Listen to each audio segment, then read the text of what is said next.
Hello students, आज के video lecture में हम स्टार्ट करने वाले हैं सैंडविच थ्योरम या प्ले थ्योरम। ठीक है, इसी का नाम प्ले थ्योरम भी है। थ्योरम आपकी इस प्रकार से है कि जैसे given limit of F X and G X exist at X equal to 0, यानी कि एफ एक्स और जी एक्स की जो लिमिट है वो ए पर एग्जिस्ट कर रही है। ठीक है, और एफ एक्स जो है वो जी एक्स और एच एक्स के बीच में लाई कर रहा है। ठीक है, तो एंड लिमिट जो है जी एक्स की एंड एच एक्स की वो मान लो कि एल आ गई, तो इसका मतलब ये है कि जो एफ एक्स की लिमिट होगी वो भी एल होगी। तो इसका मतलब ये है कि जैसे यहाँ पे मान लो कि ये एल है, ठीक है, और जो एच एक्स का ग्राफ है वो एल की तरफ जा रहा है। ठीक है, जैसे ये ग्राफ है आपका एच एक्स का और एक ये ग्राफ है आपका जी एक्स का, ये भी एल की तरफ जा रहा है। तो इसका मतलब ये है कि जो एफ एक्स होगा वो इनके बीच में है, यदि इसकी मजबूरी होगी एल की तरफ जाना। ठीक है, इसके पास कोई और चारा ही नहीं बचेगा कहीं और जाने का। तो इसका मतलब ये है कि जो एफ एक्स है वो एच एक्स और जी एक्स के बीच में सैंडविच हो गया। तो बस यही थ्योरम है आपकी सैंडविच थ्योरम। तो इसकी वैल्यू भी एल हो जाएगी एफ एक्स की। ठीक है, तो ये आपकी सैंडविच थ्योरम है। ठीक है, तो अब हम एक क्वेश्चन कर लेते हैं। जैसे अब ये क्वेश्चन है तो इसको सॉल्व करने के लिए हमने देखा कि एफ एक्स क्या है। ठीक है, एफ एक्स में कोई फंक्शन दिया नहीं है, तो एफ एक्स इन दो फंक्शनों के बीच में है। तो ये वाला मान लो आपका फंक्शन पहला वाला है जी एक्स और दूसरा वाला है एच एक्स। तो फिर हमने इसमें ट्राई की अपनी सैंडविच थ्योरम, यानी कि हमने जी एक्स और एच एक्स की लिमिट कैलकुलेट करके देखी। यदि वो इक्वल आ जाएगी तो फिर एफ एक्स की भी वही लिमिट होगी। ठीक है, तो हमने सबसे पहले निकाला limit x tends to 0 G X. ठीक है, जी एक्स की लिमिट निकाल रहे हैं तो वो क्या हो जाएगी, लिमिट एक्स टेंस टू 0। फिर ये फंक्शन क्या है 5x raise to power 6 plus x raise to power 6 4 plus 7 sine x. ठीक है, तो इसमें जब x की जगह आप 0 पुट करोगे तो आपको दिख रहा है कि इसकी वैल्यू क्या होगी 0। फिर इसके बाद हमने क्या किया कि एच एक्स की लिमिट कैलकुलेट करके देखी।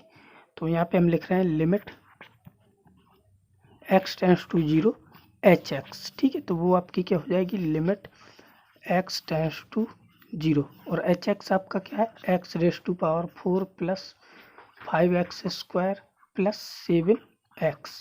ठीक है, तो इसमें जब आप x की जगह 0 पुट करोगे तो ये भी दिख रहा है आपको कि इसकी वैल्यू कहाँ जाएगी 0 की तरफ। तो मतलब क्या हुआ कि जी एक्स और एच एक्स की जो लिमिट थी वो 0 आ गई।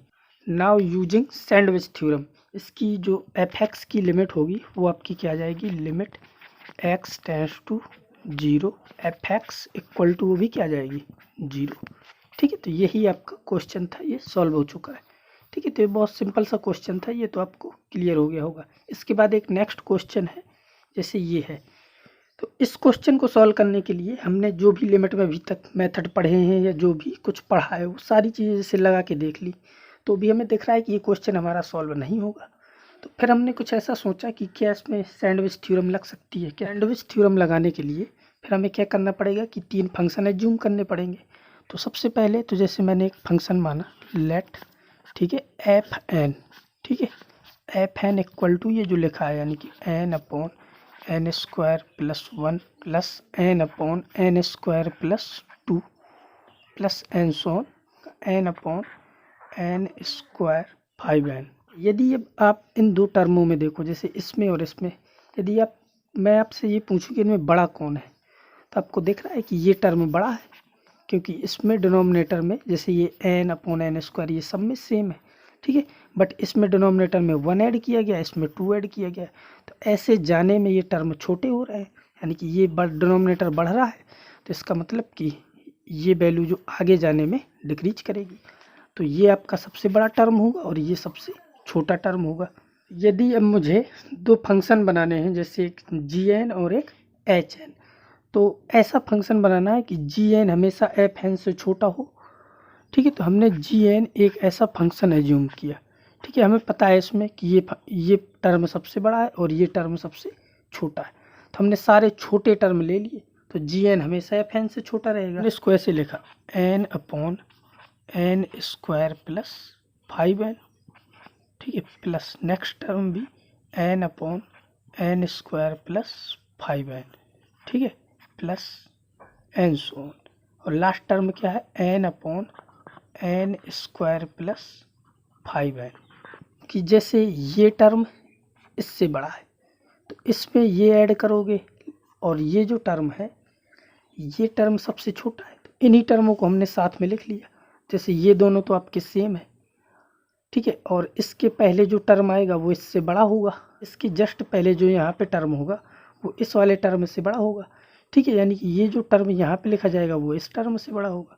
इसी प्रकार जो पीछे साइड के जो भी टर्म आएंगे वो सब इन टर्मों से बड़े होंगे, ठीक है। तो मतलब ये हुआ कि ये जो आपका जी एन हमने एज्यूम किया है ये हमेशा छोटा होगा एफ एन से।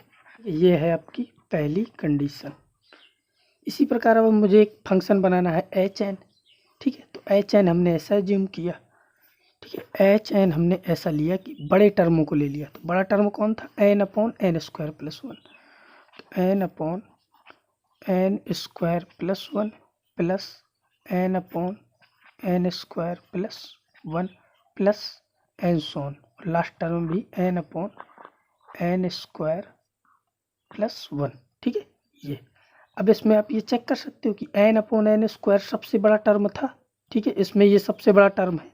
तो अब जो भी इस साइड के टर्म है वो तो सब छोटे ही होंगे इससे, ठीक है। तो यदि इनको ऐड करके हम लिखेंगे तो एच एन सबसे बड़ा टर्म हो जाएगा, यानी कि एफ एन से बड़ा हो जाएगा ये एच एन फंक्शन, ठीक है। तो यहाँ से कंडीशन क्या बन जाएगी कि h n greater than f n, ठीक है। ये है आपकी सेकंड कंडीशन। अब यदि आप इक्वेशन 1 और 2 को एक साथ लिखो तो ये आपकी ऐसी इक्वेशन बन गई कि g n less than f n less than h n, ठीक है। तो ये आपकी उस टाइप की थ्योरम बन, तो हम सैंडविच थ्योरम की तरीके से इसको सोच सकते हैं। तो फिर हमने जी एन और एच एन की लिमिट कैलकुलेट की, ठीक है, और at n equal to infinity पर, ठीक है। तो इन्फिनिटी पे लिमिट निकालनी थी तो मैंने यहाँ पे लिमिट अपनी निकालना शुरू किया। तो हमने लिया limit n tends to infinity, ठीक है, और जी एन इक्वल टू यहाँ पे क्या आएगा limit n tends to infinity, ठीक है। अब हमने देखा कि जी एन क्या है अपना, ठीक है। तो जी एन आपका क्या था? ये n upon n square plus 5n। यदि मैं इसमें n upon n square plus 5n common ले लूँ, ठीक है, तो हमने क्या किया इसमें कॉमन ले लिया n upon n square plus 5n common ले लिया। तो यहाँ पे बचेगा 1 plus 1 plus 1 plus N so on, ठीक है। ये कहाँ तक जाएगा? 5n टर्म तक, ठीक है, क्योंकि 5n टर्म थे इसमें, ठीक है। अब जैसे n upon n square upon 5n common लिया तो ये 5n टर्म तक लिखा है। तो यदि आप इसको ऐड करोगे तो ऐसे आएगा limit n tends to infinity, ठीक है। ये 1 1 को जोड़ा जा रहा है, ठीक है, यानी कि 1 1 को हम ऐड कर रहे हैं 5n तक। तो इसका आंसर क्या होगा? 5n, ठीक है, और एक n पहले से था तो 5n square upon n square plus 5n। इसको तो आप ऐसे सॉल्व करोगे, लिमिट n कहाँ जा रहा है? इन्फिनिटी की ओर। तो जो हायर डिग्री टर्म होंगे वो डोमिनेटिंग टर्म होंगे। तो ऊपर हायर डिग्री टर्म है 5n स्क्वायर, ठीक है, और डिनोमिनेटर में है n स्क्वायर। तो यहाँ से एन स्क्वायर कैंसिल, तो इसकी वैल्यू क्या आ जाएगी? 5, ठीक है। यानी कि आपका जो limit n tends to infinity g n था वो 5 आ गया। अब इसी प्रकार अब हम निकालेंगे limit n tends to infinity h n equal to, यहाँ से क्या आ जाएगा limit n tends to infinity, ठीक है। अब हम एच एन को देखेंगे तो एच एन अपना कहाँ है? तो ये देखा, तो इसमें भी 5n टर्म होंगे। तो यदि आप n upon n square plus 1 इसमें भी कॉमन ले लोगे तो ऐसे आएगा n upon n square plus 1, ठीक है। बाकी टर्म ऐसे 1 plus 1 plus 1 plus N so on, ठीक है, 5n टर्म तक, ठीक है। तो ये आपको इसको सॉल्व करोगे तो आ जाएगा limit n tends to infinity. फिर से ये इसकी वैल्यू क्या होगी? 5n, और n ऊपर एक पहले से तो 5n square upon n square plus 1। यहाँ से आ जाएगा limit n tends to infinity, ऊपर क्या है आपका 5n स्क्वायर अपॉन नीचे जो हायर डिग्री टर्म है वो क्या है? n square. तो इससे ये कैंसिल हो जाएगा। तो यहाँ से क्या आ जाएगा 5। तो यहाँ से हमें ये चीज़ पता चली कि जो एच एन की लिमिट थी और जी एन की लिमिट थी वो दोनों क्या आ गई? इक्वल। हम यहाँ पे लिखेंगे now n tending to infinity. जब एन इन्फिनिटी की तरफ जा रहा था तो जो आपका फंक्शन था यानी एन, ठीक है, वो less or equal to f n less or equal to h n था। इन दोनों की जो लिमिट आई and limit n tending to infinity g n equal to limit n tending to infinity h n, ठीक है। ये दोनों की लिमिट क्या आ गई 5।